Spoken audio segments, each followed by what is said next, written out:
Hi, baie welkom by vandag se bespreking van ons weeklikse les saam met SSL. Ons is by les 3, gedenktekens van genade. En vandag se les vir Sondag 12 Oktober is die trek deur die Jordaan.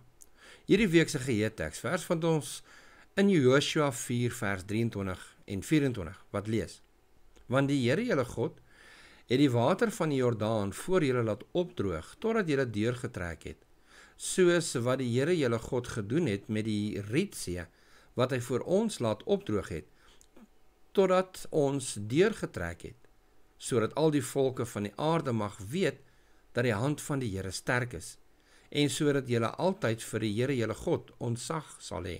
Dis Joshua 4 vers 23 en 24.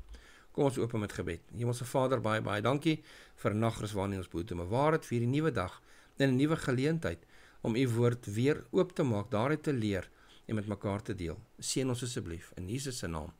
Amen. Weer eens baie welkom en dankie dat julle saam ons inskakel.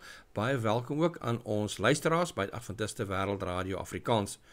Ek vra asseblief van die van julle wat die video kyk op YouTube, druk die thumbs up knoppie, en waar julle elders luister, deel hierdie ook asseblief op ander sosiale platforms waar julle vriende en familie is.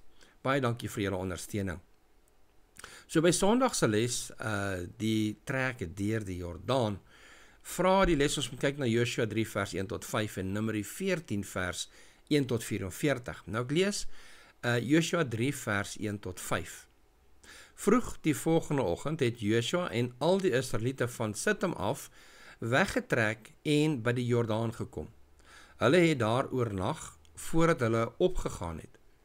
Na 3 dae het die beamptes deur die kamp gegaan en aan die volk bevel gegee: Wanneer julle die verbondsark van die Here julle God sien en die Levitiese priesters wat dit dra, moet julle van julle plek af wegtrek en dit volg. Maar daar moet 'n afstand van omtrent 2000 el tussen julle en hulle wees. Julle mag nie te naby daaraan kom nie, sodat julle kan weet watter pad julle moet gaan, want julle het die pad nog nooit van tevore geloop nie. Toe sê Joshua vir die volk: Heilig julle, want môre sal die Here wonders onder julle doen. En kom ons kyk dan nou na Numeri 14 vers 41 tot 44. Maar Moses sê: Waarom oortree julle nou weer die bevel van die Here? Dit sal nie voorspoedig wees nie. Moenie optrek nie, want die Here is nie by julle nie, en julle sal deur julle vyande verslaan word. Die Amalekiete en die Kanaaniete is daar voor julle, en julle sal deur die swaard val, omdat julle van die Here af weggekeer het. Die Here sal nie by julle wees nie. Tog het hulle vermetel opgetrek na die bergtop, al het die verbondsark van die Here en Moses nie uit die kamp vertrek nie. Toe het die Amalekiete en die Kanaaniete wat op die berg gewoon het, afgetrek en hulle verslaan, en hulle tot by Horma verdryf. Nou in hierdie 2 skrifgedeeltes sien ons 2 baie verskillende tonele.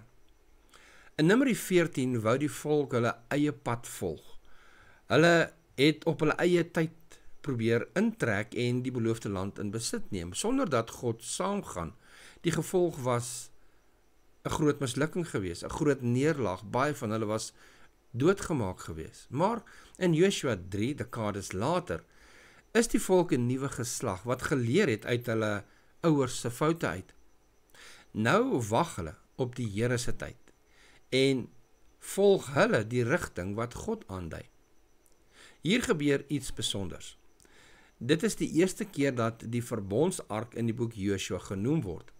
Die ark was die heiligste voorwerp in die tabernakel, die teken van God se teenwoordigheid tussen sy volk.